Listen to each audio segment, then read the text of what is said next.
আসসালামু আলাইকুম বন্ধুগণ, সবাই কেমন আছেন? একটা গাভীকে কৃত্রিম প্রজনন করছিলাম। মাশাআল্লাহ, দেখেন কত সুন্দর একটা বাচ্চা আছে। এই যে খামারি ভাই, এই যে আমার দাদা। দাদা, হ্যাঁ, তোমার এই গাভীটাতে বীজ দিছিলাম, এই যে হ্যাঁ, এরকম একটা বাছুর আইছে। হ্যাঁ, এই বাছুরটা পাই কি তুমি খুশি? আমি খুশি। হ্যাঁ, আমি খুশি। খুশি হয়েছ? হ্যাঁ, মানে বাচ্চাটা তো মোটামুটি মাশাআল্লাহ আমার দেহা ভালোই লাগতেছে। তোমার কিরকম? বলছে ভাই আমার এই দিবে আরেকবার। হ্যাঁ, তোমার গাভী তো অল্প কিছুদিনের ভিতরে আবার হিটে আইব। হ্যাঁ, হ্যাঁ, হ্যাঁ, এই দিবি দিবা।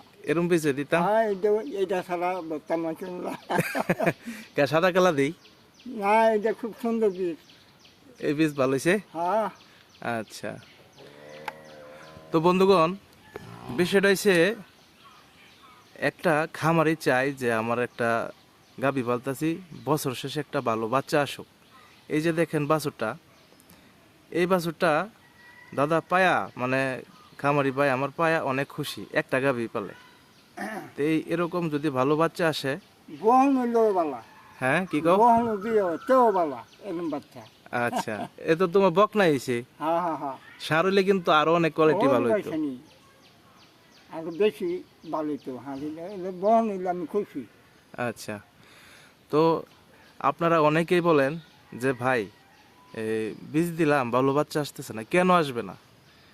একটা সুস্থ গাভী, কৃমিমুক্ত গাভী যদি থাকে, ওই গাভী থেকে শাহিওয়াল সিমেন্ট দিলে অবশ্যই ভালো বাছুর আসবেই।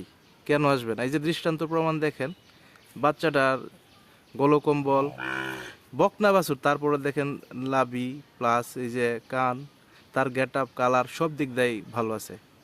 তো আমার আমার জন্য সবাই দোয়া করবেন, যাতে খামারি ভাইদেরকে সবসময় এরকম হাসি খুশি রাখতে পারি, তাদের পাশে সব সময় সঠিক সেবাটা দিতে পারি, আর এরকম ভালো ভালো বাছুর যাতে উপহার দিতে পারি।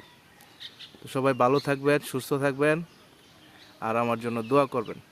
আসসালামু আলাইকুম।